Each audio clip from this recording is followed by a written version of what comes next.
Treasure Island. Chapter 1. The Old Sea Dog at the Admiral Benbow.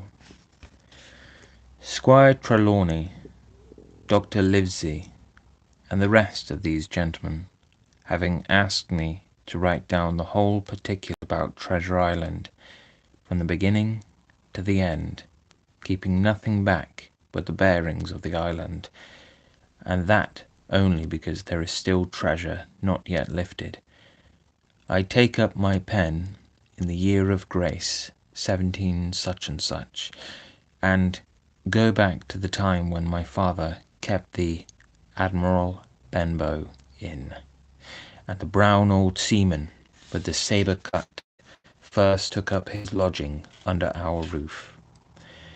I remember him as if it were yesterday, as he came plodding to the inn door, his sea-chest following behind him in a hand-barrow, a tall, strong, heavy, nut-brown man, his tarry pigtail falling over the shoulders of his soiled blue coat, his hands ragged and scarred, with black broken nails, and the sabre cut across one cheek a dirty livid white. I remember him looking round the cove and whistling to himself as he did so, and then breaking out in that old sea song that he sang so often afterwards. 15 men on the dead man's chest, yo ho ho, and a bottle of rum. In the high, old, tottering voice that seemed to have been tuned and broken at the capstan bars. Then he rapped on the door with a bit of stick like a handspike that he carried, and when my father appeared, called roughly for a glass of rum. This, when it was brought to him, he drank slowly, like a connoisseur, lingering on the taste, and still looking about him at the cliffs and up at our signboard. "This is a handy cove," says he at length, "and a pleasant situated grog shop. Much company, mate?" My father told him no, very little company, the more was the pity. "Well then," said he, "this is the berth for me. Here, you matey," he cried to the man who trundled the barrow, "bring up alongside and help up my chest. I'll stay here a bit," he continued. "I'm a plain man. Rum and bacon and eggs is what I want, and that head up there for to watch ships off. What you mought call me? You mought call me captain. Oh, I see what you're at. There," and he threw down 3 or 4 gold pieces on the threshold. "You can tell me when I've worked through that," says he, looking as fierce as a commander. And indeed, bad as his clothes were, and coarsely as he spoke, he had none of the appearance of a man who sailed before the mast, but seemed like a mate or skipper accustomed to be obeyed or to strike. The man who came with the barrow told us the mail had set him down the morning before at the Royal George, that he had inquired what inns there were along the coast, and hearing ours well spoken of, I suppose, and described as lonely, had chosen it from the others for his place of residence. And that was all we could learn of our guest. He was a very silent man by custom. All day he hung round the cove or upon the cliffs with a brass telescope. All evening he sat in a corner of the parlour next the fire and drank rum and water very strong. Mostly he would not speak when spoken to, only look up sudden and fierce, and blow through his nose like a foghorn, and we and the people who came about our house soon learned to let him be. Every day when he came back from his stroll, he would ask if any seafaring men had gone by along the road.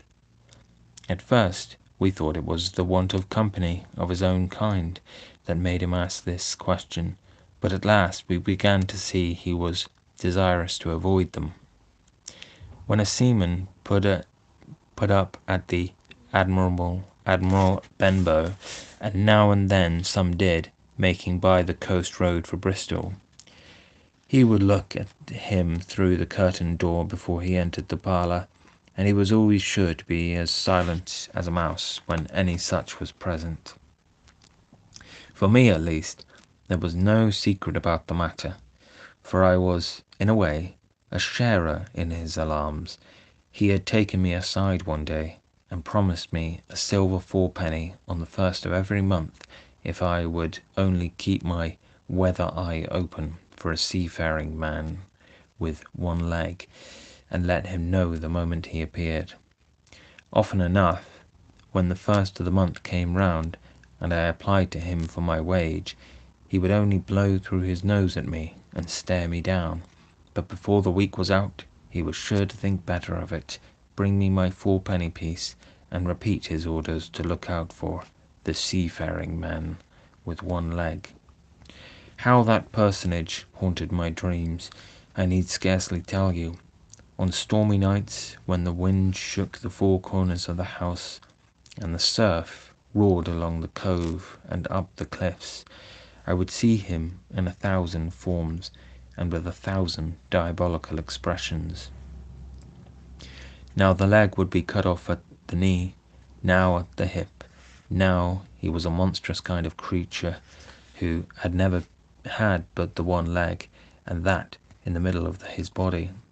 To see him leap and run and pursue me over hedge and ditch was the worst of nightmares, and altogether I paid pretty dear for my monthly fourpenny piece in the shape of these abominable fancies. But though I was so terrified by the idea of the seafaring man with one leg, I was far less afraid of the captain himself than anybody else who knew him. There were nights when he took a deal more rum and water than his head would carry, and then he would sometimes sit and sing his wicked old wild sea songs, minding nobody. But sometimes he would call for glasses round, and force all the trembling company to listen to his stories or bear a chorus to his singing. Often I have heard the house shaking with yo ho ho and a bottle of rum, all the neighbours joining in for dear life, with the fear of death upon them, and each singing louder than the other to avoid remark. For in these fits he was the most overriding companion ever known. He would slap his hand on the table for silence all round. He would fly up in a passion of anger at a question, or sometimes because none was put, and so he judged the company was not following his story. Nor would he allow anyone to leave the inn till he had drunk himself sleepy and reeled off to bed.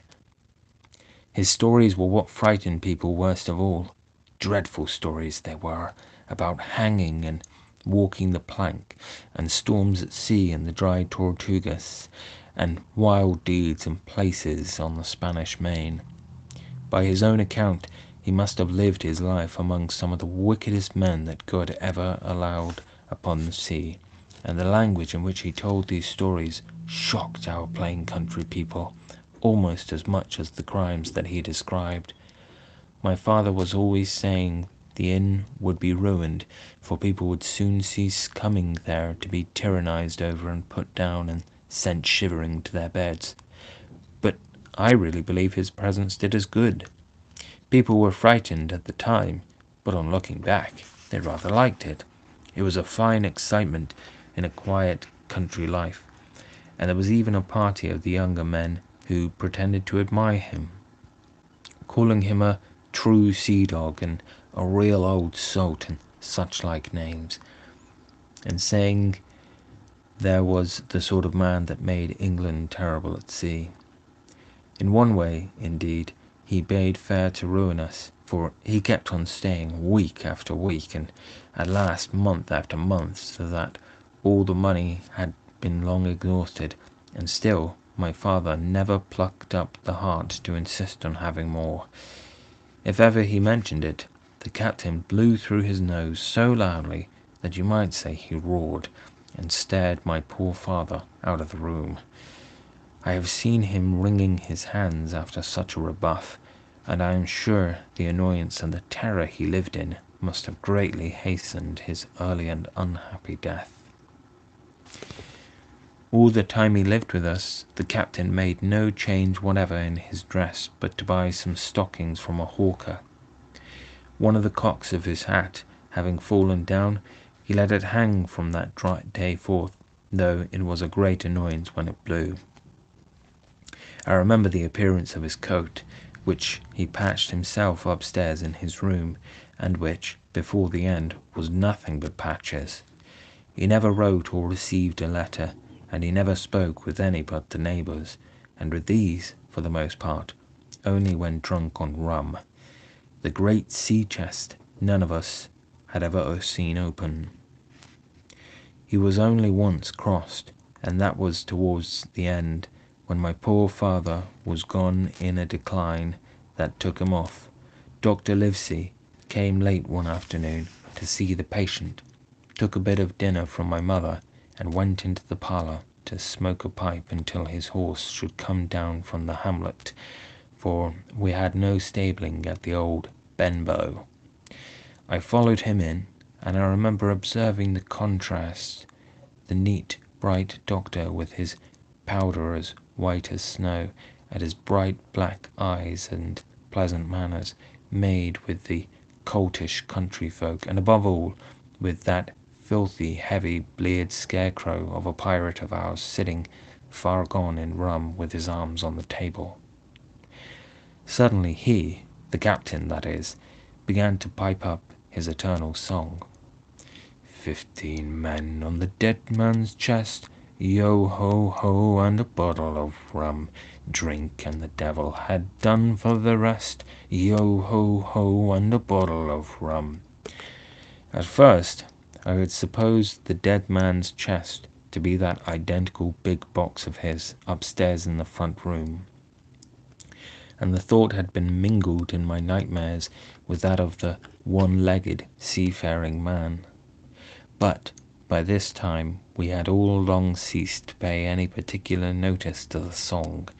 It was new that night to nobody but Dr. Livesey, and on him I observed it did not produce an agreeable effect, for he looked up for a moment quite angrily before he went on with his talk to old Taylor, the gardener, on a new cure for the rheumatics.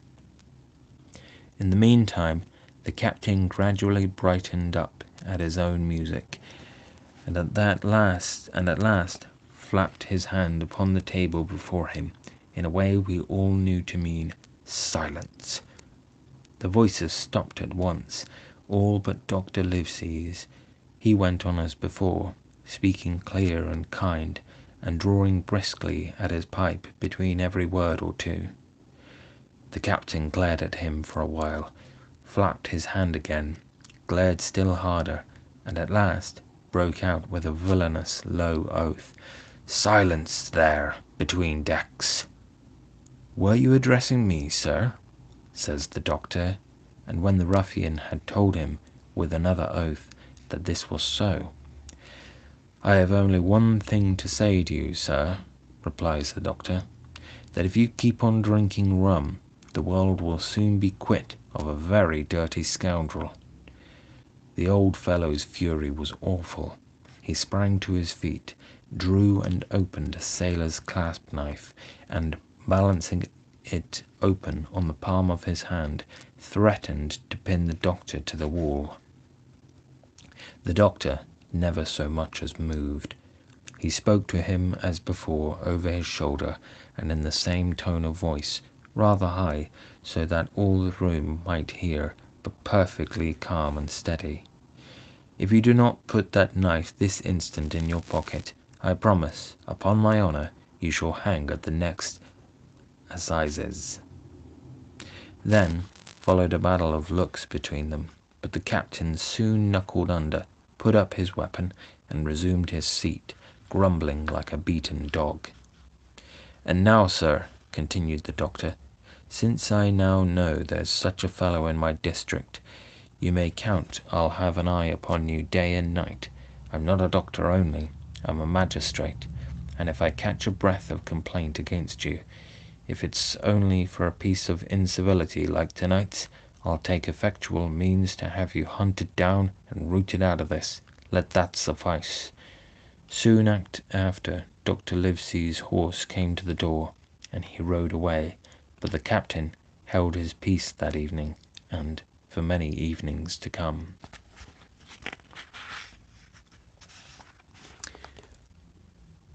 Chapter 2. Black Dog appears and disappears. It was not very long after this that there occurred the first of the mysterious events that rid us at last of the captain, though not, as you will see, of his affairs. It was a bitter, cold winter, with long, hard frosts and heavy gales, and it was plain from the first that my poor father was little likely to see the spring. He sank daily, and my mother and I had all the inn upon our hands, and were kept busy enough without paying much regard to our unpleasant guest. It was one January morning, very early, a pinching frosty morning, the cove all grey with hoarfrost, the ripple lapping softly on the stones, the sun still low and only touching the hilltops and shining far to seaward. The captain had risen earlier than usual, and set out down the beach, his cutlass swinging under the broad skirts of the old blue coat, his brass telescope under his arm, his hat tilted back upon his head. I remember his breath hanging like smoke in his wake as he strode off, and the last sound I heard of him as he turned the big rock was a loud snort of indignation, as though his mind was still running upon Dr. Livesey. Well, mother was upstairs with father, and I was laying the breakfast table against the captain's return when the parlour door opened, and a man stepped in on whom I had never set my eyes before. He was a pale, tallowy creature, wanting 2 fingers of the left hand, and though he wore a cutlass, he did not look much like a fighter. I had always my eye open for seafaring men with one leg or two, and I remember this one puzzled me. He was not sailorly, and yet he had a smack of the sea about him too. I asked him what was for his service, and he said he would take rum, but as I was going out of the room to fetch it, he sat down upon a table and motioned me to draw near. I paused where I was, with my napkin in my hand. "Come here, sonny," says he. "Come nearer here." I took a step nearer. "Is this here table for my mate, Bill?" he asked, with a kind of leer. I told him I did not know his mate Bill, and this was for a person who stayed in our house, whom we called the captain. "Well," said he, "my mate Bill would be called the captain, as like as not. He has a cut on one cheek, and a mighty pleasant way with him, particularly in drink, has my mate Bill. We'll put it, for argument like, that your captain has a cut on one cheek, and we'll put it, if you like, that the cheek's the right one. Well, I told you. Now, is my mate Bill in this here house?" I told him he was out walking. "Which way, sonny? Which way is he gone?" And when I had pointed out the rock, and told him how the captain was likely to return, and how soon, and answered a few other questions, "Ah," said he, "this'll be as good as drink to my mate Bill." The expression of his face as he said these words was not at all pleasant, and I had my own reasons for thinking that the stranger was mistaken, even supposing he meant what he said. But it was no affair of mine, I thought, and besides, it was difficult to know what to do.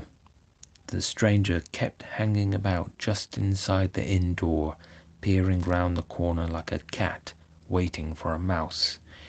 Once I stepped out myself into the road, but he immediately called me back, and, as I did not obey quick enough for his fancy, A most horrible change came over his tallowy face, and he ordered me in with an oath that made me jump. As soon as I was back again, he returned to his former manner, half fawning, half sneering, patted me on the shoulder, told me I was a good boy, and he had taken quite a fancy to me. "I have a son of my own," said he, "as like you as 2 blocks, and he's all the pride of my heart. But the great thing for boys is discipline, sonny, discipline. Now if you had sailed along of Bill, you wouldn't have stood there to be spoke to twice, not you. That was never Bill's way, nor the way of sich as sailed with him. And here, sure enough, is my mate Bill, with a spyglass under his arm. Bless his old heart, to be sure. You and me'll just go back into the parlour, sonny, and get behind the door, and we'll give Bill a little surprise. Bless his heart, I say again."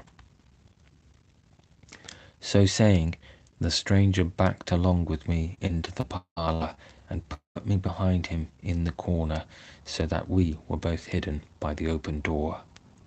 I was very uneasy and alarmed, as you may fancy, and it rather added to my fears to observe that the stranger was certainly frightened himself. He cleared the hilt of his cutlass and loosened the blade in the sheath, and all the time we were waiting there, he kept swallowing as if he felt what we used to call a lump in the throat. At last in strode the captain, slammed the door behind him without looking to the right or left, and marched straight across the room to where his breakfast awaited him. "Bill," said the stranger, in a voice that I thought he had tried to make bold and big. The captain spun round on his heel and fronted us. All the brown had gone out of his face, and even his nose was blue. He had the look of a man who sees a ghost, or the evil one, or something worse, if anything can be. And upon my word, I felt sorry to see him, all in a moment turned so old and sick. "Come, Bill, you know me. You know an old shipmate, Bill, surely," said the stranger. The captain made a sort of gasp. "Black Dog," said he.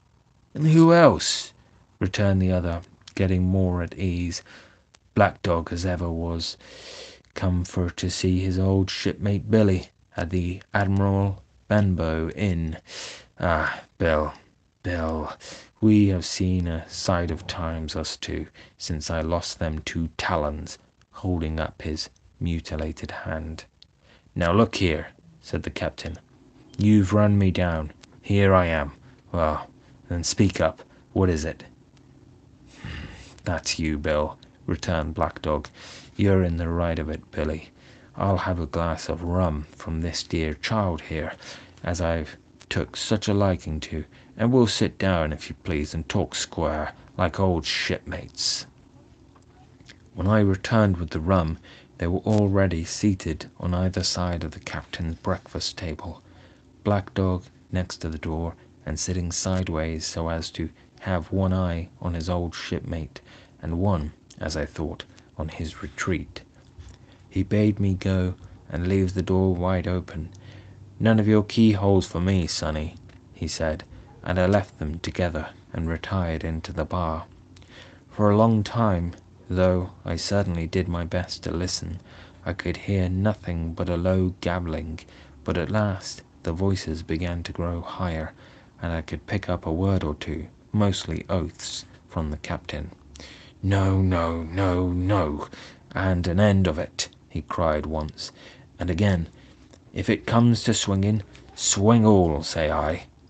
Then, all of a sudden, there was a tremendous explosion of oaths and other noises. The chair and table went over in a lump. A clash of steel followed, and then a cry of pain. And the next instant I saw Black Dog in full flight, and the captain hotly pursuing, both with drawn cutlasses, and the former streaming blood from the left shoulder. Just at the door, the captain aimed at the fugitive one last tremendous cut, which would certainly have split him to the chine had it not been intercepted by our big signboard of Admiral Benbow. You may see the notch on the lower side of the frame to this day. That blow was the last of the battle. Once out upon the road, Black Dog, in spite of his wound, showed a wonderful clean pair of heels and disappeared over the edge of the hill in half a minute. The captain, for his part, stood staring at the signboard like a bewildered man. Then he passed his hand over his eyes several times, and at last turned back into the house. "Jim," says he, "rum." And as he spoke, he reeled a little and caught himself with one hand against the wall. "Are you hurt?" cried I. "Rum," he repeated. "I must get away from here. Rum, rum."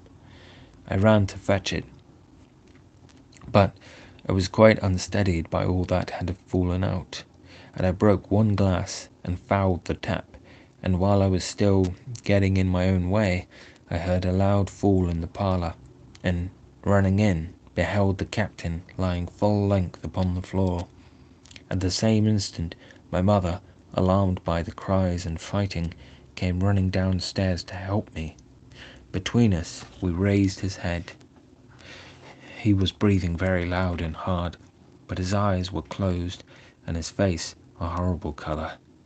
"Dear, dearie me," cried my mother, "what a disgrace upon the house, and your poor father sick!" In the meantime, we had no idea what to do to help the captain, nor any other thought but that he had got his death hurt in the scuffle with the stranger. I got the rum, to be sure, and tried to put it down his throat, but his teeth were tightly shut, and his jaws as strong as iron. It was a happy relief for us when the door opened and Dr. Livesey came in on his visit to my father. "Oh, doctor," we cried, "what shall we do? Where is he wounded?" "Wounded? A fiddlestick's end," said the doctor. "No more wounded than you or I. The man has had a stroke, as I warned him. Now, Mrs. Hawkins, just you run upstairs to your husband, and tell him, if possible, nothing about it. For my part, I must do my best to save this fellow's trebly worthless life, and Jim, you get me a basin." When I got back with the basin, the doctor had already ripped up the captain's sleeve and exposed his great sinewy arm. It was tattooed in several places. "Here's luck," "a fair wind," and "Billy Bones his fancy" were very neatly and clearly executed on his upper forearm, and up near the shoulder there was a sketch of a gallows and a man hanging from it, done, as I thought, with great spirit. "Prophetic," said the doctor, touching this picture with his finger. "And now, Master Billy Bones, if that be your name, we'll have a look at the colour of your blood. Jim," he said, "are you afraid of blood?" "No, sir," said I. "Well then," said he, "you hold the basin." And with that he took his lancet and opened a vein. A great deal of blood was taken before the captain opened his eyes and looked mistily about him. First, he recognized the doctor with an unmistakable frown. Then his glance fell upon me, and he looked relieved. But suddenly his colour changed, and he tried to raise himself, crying, "Where's Black Dog?" "There is no Black Dog here," said the doctor, "except what you have on your own back. You have been drinking rum. You have had a stroke, precisely as I told you, and I have just, very much against my own will, dragged you head foremost out of the grave. Now, Mr. Bones—" "That's not my name," he interrupted. "Much I care," returned the doctor. "It's the name of a buccaneer of my acquaintance, and I call you by it for the sake of shortness. And what I have to say to you is this. One glass of rum won't kill you, but if you take one, you'll take another and another, and I stake my wig if you don't break off short, you'll die. Do you understand that? Die and go to your own place, like the man in the Bible. Come now, make an effort. I'll help you to your bed for once." Between us, with much trouble, we managed to hoist him upstairs, and laid him on his bed, where his head fell back on the pillow, as if he were almost fainting. "Now mind you," said the doctor, "I clear my conscience. The name of rum for you is death." And with that he went off to see my father, taking me with him by the arm. "This is nothing," he said, as soon as he had closed the door. "I have drawn blood enough to keep him quiet a while. He should lie for a week where he is. That is the best thing for him and you, but another stroke would settle him."